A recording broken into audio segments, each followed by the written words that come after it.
आप सुन रहे हैं कहानी एक राज रूहानी सफ़र का भाग 9। उस पर जतिन जैसे किसी दोराहे में था। आखिर वक्त का फैसला मान उसे स्वीकृति देनी पड़ी। पर मन ही मन मंदिर के इष्ट को याद कर पूरी ताकत से वे वहीं से खड़ा खड़ा चिल्लाया, तुम जो भी हो सुनो मुझे। मैं अपनी पत्नी को लिए बिना यहाँ से वापस नहीं जाऊँगा। और या तो तुम मुझे भी अपने इस रहस्य में समा लो या छोड़ दो मेरी निधि को। मैं उससे बेइंतहा प्यार करता हूँ करता रहूँगा।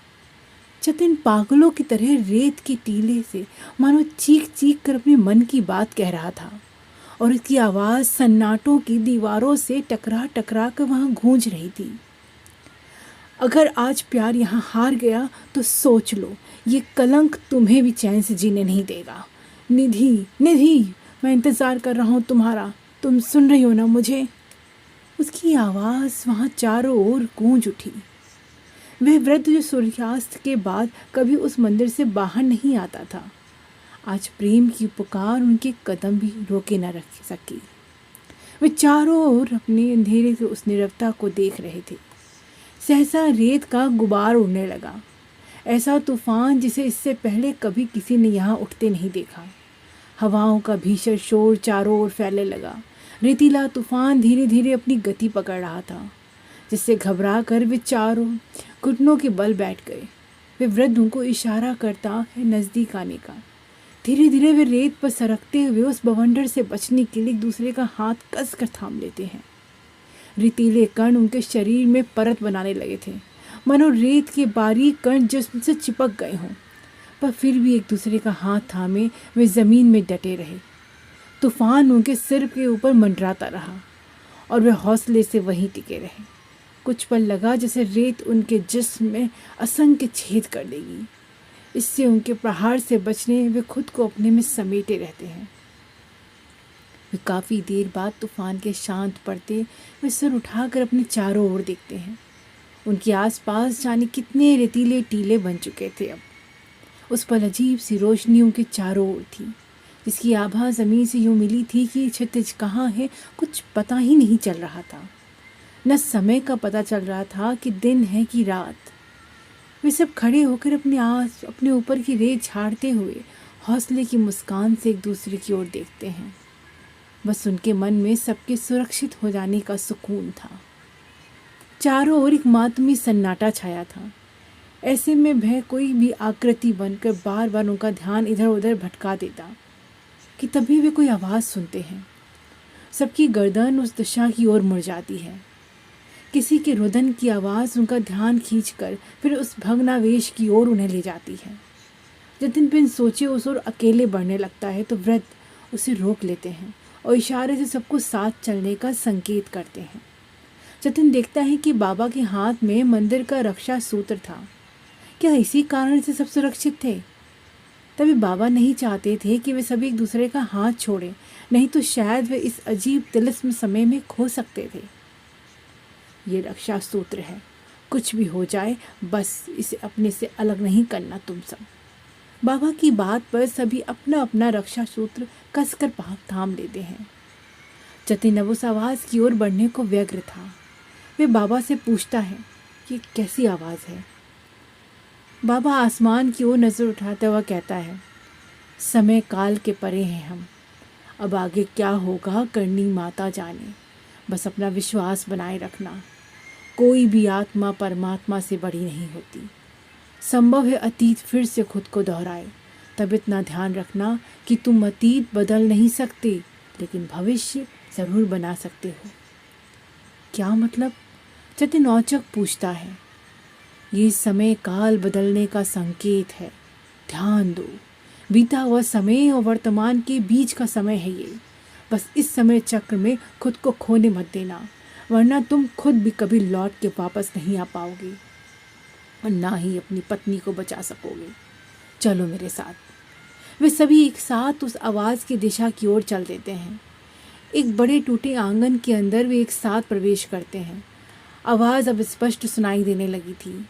देखते देखते आसपास जैसे हलचल सी बढ़ने लगी, जैसे बहुत सारे लोग कहीं आ जा रहे हों, पर दिखाई कोई नहीं दे रहा था। उनके आसपास कोई चलते सा चलने लगा। एक लड़की बुरी तरीके से रो रही थी। उसके बगल में बैठी औरत उसे समझा रही थी। शायद वो उसकी माँ थी। लड़की वहाँ से नहीं जाना चाहती थी। माँ समझाई जा रही थी। आखिर लड़की बिफर पड़ी। मन ने अपने घर से ना जाना सा। उस लड़की को रोता बिसुरता छोड़ वह माँ शायद किसी को बुलाने उठती है। उतनी देर में लड़की अपनी चुन्नी अपने चेहरे के आसपास इस तरह लपेट लेती है कि उसका दम घुटने लगता है। ये देख जतिन उसे रोकने उस ओर बढ़ने लगता है तो वृद्ध उसे रोक लेता है। जब तक वह औरत वहाँ लौटती है वह लड़की अपनी आखिरी सांसें ले रही थी। उसकी हलक सी चीख फूट पड़ी। जत्था रवाने होने को तैयार था। अब वापसी की कोई गुंजाइश नहीं थी। कितने आंसू वहाँ बह निकले ये रात की अंधेरे चुपचाप पी गए। वे उस खूबसूरत चेहरे को देखते हैं जो अपनी अस्मिता के लिए खुद को मिटा गई थी। उस दर्द भरे चेहरे को देख पाषाण हृदय भी पिघल जाए। जो चेहरा किसी प्रेमी के सरस हथेलियों में समाने को लालायित था, अब वह मृत्यु की गोद में अपनी अस्मिता लिए समा गया। जत्था आगे बढ़ने लगा। गांव खाली हो गया। वे चारों अपने आसपास अचानक से लोगों को गायब होता देखने लगे। धीरे धीरे वहाँ हल्की हल्की रोशनी बढ़ने लगी। वे अपने आसपास देखते हैं। पीली रेत कण सी दबकने लगी थी। तभी सबकी नज़रों के सामने निधि भागती हुई दिखती है। वह इस समय बार बार पीछे डरती हुई देख रही थी, मानो कोई उसके पीछे पड़ा हो। वे डरी सहमी बार बार पीछे देखती हुई आगे की ओर भाग रही थी। समय का एक कैसा चक्र था जिसमें वह चल तो रही थी पर आगे बढ़ नहीं पा रही थी। बीता हुआ सारा घटनाक्रम फिर से उनकी आंखों के आगे दोहराया जा रहा था। निधि अब वहाँ से भाग गई। तभी वे दोनों मुड़े उसी स्थान पर खड़े दिखते हैं जहाँ अभी अभी वे लड़की खुद का गला घोट कर मार चुकी थी। वे उसे निधि समझ के उसके पास जाते हैं, पर उसके बाद हवा का ऐसा तेज झोंका आता है कि वे किसी तिनके की तरह उड़ते उस कार की तरफ गिरते हैं। वे घबरा कर जल्दी से कार में बैठकर चलने को हुए कि लेकिन कार स्टार्ट नहीं हुई। वे दोनों घबरा कर कार को खोलकर उससे बाहर निकलना चाहते थे, लेकिन ये मौत की आहट थी जिसके आगे उन दोनों की कुछ न चली। कार का दरवाज़ा बंद रहा और अंदर रेतीला बवंडर ऐसा उठा कि अब वह शांत हुआ तो बस कार में तो लाशें ही थी। वे लाशें उन्हीं लोगों की थी जो निधि के पीछे पड़े थे। और इधर दूर जतिन अपने परिवार के साथ वे सभी हैरानी से एक दूसरे को देखते समझ गए थे कि आखिर उन गुंडों की मौत कैसे हुई। पर निधि कहाँ है? जतिन की दृष्टि उस घर के कोने में किसी आकृति पर सहसा ठहर जाती है। वह हाथ छुड़ाकर उस ओर तेजी से भागता है। बाबा उसे रोकते हैं कि रक्षा सूत्र ले जाओ। वे उसके हाथ में मंत्रित धागा पकड़ा देते हैं जिसे कसकर अपनी कलाई में लपेटे वह निधि की ओर बढ़ता है। निधि! वह निधि थी। वह उसे अपनी बाहों में भींचे उसका गाल हौले हौले थपथपा रहा था। वह कराहते हुए अपनी आँख खोलती है तो सामने जतिन को देख तड़प कर उसमें समा जाती है। निधि, जतिन, वैभव और नीतू भी उनकी तरफ आते हैं। अब वे चारों एक दूसरे को थामे स्नेह में मुस्कान से एक दूसरे को देख रहे थे। जतिन, तुमने मुझे बचा लिया। वे बहुत गंदे लोग थे। मैं लोगों से भाग आई। मैं बहुत डर गई थी यहाँ। हाँ हाँ निधि, मैं आ गया हूँ। अब तुम्हें कुछ नहीं होगा। चलो चलते हैं यहाँ से। वे निधि को सहारा देकर उठा लेता है। निधि उसका हाथ थामे थी और जतिन उसे अपनी ओर ले जा रहा था। पर कुछ ऐसा था जिस पर उनकी नज़र नहीं गई। निधि जहाँ बेहोश पड़ी थी वहाँ अभी उसकी ओढ़नी पड़ी हुई थी जिसे पहन कर वे यहाँ आई थी। जतिन निधि को लिए बारीकियों के साथ बढ़ रहा था जबकि वह ओढ़नी अभी भी वहीं पड़ी थी। अब वहाँ का आकाश साफ होने लगा, जैसे रात के बाद अब सुबह होने लगी हो। निधि को सामने देख नीतू झट से उसके गले लग जाती है। वे चारों अब दूसरे का हाथ थामे खड़े थे। तभी जतिन की नज़र अपने पास जाती है। वे चौंकते हुए पूछता है, वैभव, बाबा कहाँ गए? यही तो थे, कहते हुए अपने अपने हाथ के रक्षा सूत्र देखते हुए मंदिर की ओर देखते हैं जहाँ से भोर के घंटे की आवाज़ आ रही थी। जतिन तुरंत दौड़ता हुआ उस मंदिर की ओर जाता है। मंदिर के अंदर प्रवेश करते हुए उसे पूजा करते हुए बाबा दिखते हैं। उन्हें देख जतिन चैन की सांस छोड़ता हुआ कुछ कहने को हुआ कि बाबा बोल पड़े। वे बिना उसकी ओर देखे ही कह रहे थे, प्रेम जब सच्चा हो तो वह मृत्यु की बाधा भी पार कर जाता है। ये तुम्हारे सच्चे प्रेम की जीत है। जाओ, अब लौट जाओ।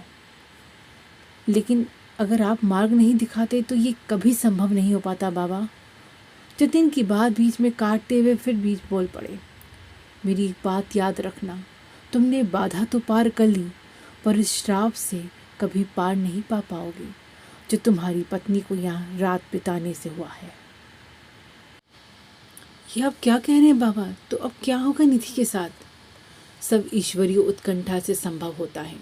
मनुष्य तो मात्र समय की कठपुतली है। समय ने तुम्हें जो दिया उसे स्वीकार कर आगे बढ़ जाओ।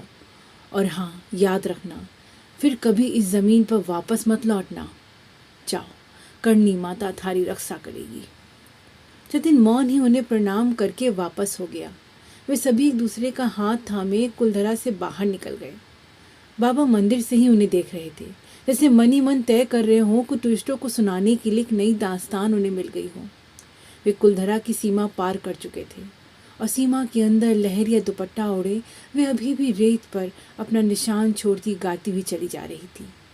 कौन था वो साया जो हवाओं में गूंजते गीत के साथ आगे बढ़ता जा रहा था? अखियां सु आंसू न मारे नित बरसे, कद आवो महारा परदेसियां अखियां तरसे। आगे सुने इस कहानी का अंतिम भाग। मेरी कहानियों से जुड़ने के लिए मेरी वेबसाइट को भी फॉलो कर सकते हैं, कहानी का कारवा। धन्यवाद।